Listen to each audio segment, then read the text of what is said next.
because if we think about, I'm not going to steal Alex's thunder, but I mean, to think about, how we reacted to Laura Croft, female adventure hero in 1997, and now we look at Laura Croft, boobilicious, right? Just kind of throwing that out there. But yeah, Alex. So what were your games that you chose? The Laura Croft was one of the protagonists that I chose to look at. I've sort of had like this love-hate infatuation with Laura Croft since I was, 1990. Well, the game came out in 96, but it sort of made its splash in 97, I think, so I call it 97. So I was, young. And it was the first time that it wasn't like a Mortal Kombat or a Need for Speed or something, or a Mario Brothers. I almost felt like it was like a game for me, right? And now in hindsight, looking back on it, like when I look at posters and stuff of Laura Croft now, I'm like, that's just... Someone's like, I hope you're not unzipping your pants. I just heard. No, I'm sorry. It's my computer sliding. Okay. It's fine. I'm sorry.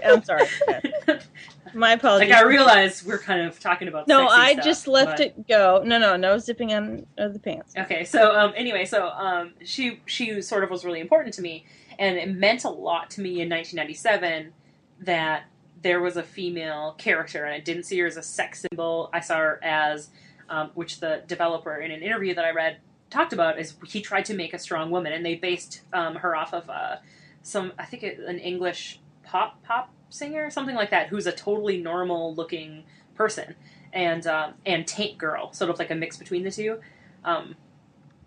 But now when I look back and I see her with her 300% larger than normal boobs and her waist that is smaller than my wine glass, I'm like, wow, that was an icon for me.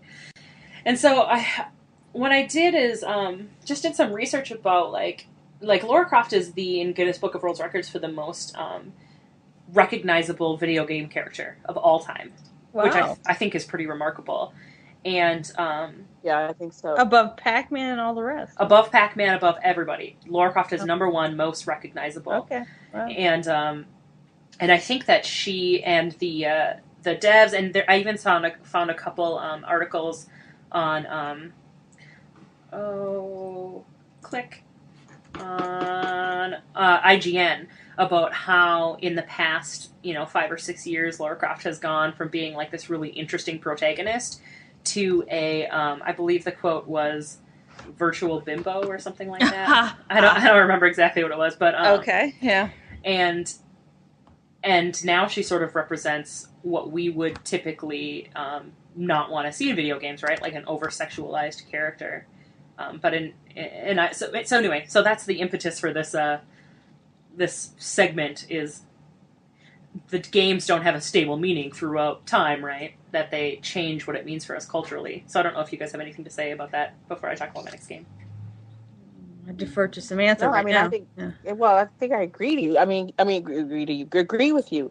I mean, and that's kind of where I started. I mean, if we think about it, we were so excited back, like in 96, 97, when Laura Croft was, first out and big. It's like, wow, for the first time, we had a female adventure game protagonist, right? A woman who could, kill jaguars and fight off the bad guys and swing from cliff to cliff. And she wasn't magic, right? Like she was just a strong woman. She's Indiana Jones. She's female Indiana Jones. Right. Exactly. And it was a first, right? So it was kind of empowering. And now when we look at her, 14 years later, it's like, really, could they have made her boobs and her ass any bigger? Possibly. I read an article that said that making the boobs the size that they did was an accident. I don't know if I buy that. Like, apparently they meant to say an increase of, 15%, and they accidentally typed 150%. I don't know about that. So anyway, I don't know if that's true or not. Sorry. That seems weak. Don't tell me they didn't know what they were up to when they made... I mean, she's like a Barbie. She's a virtual Barbie. Oh, absolutely. So no, I mean, I think you're spot on. That's what, and then I did, even though I told you to shut up, and I thought it was a great point from the very beginning. Just throwing that out there.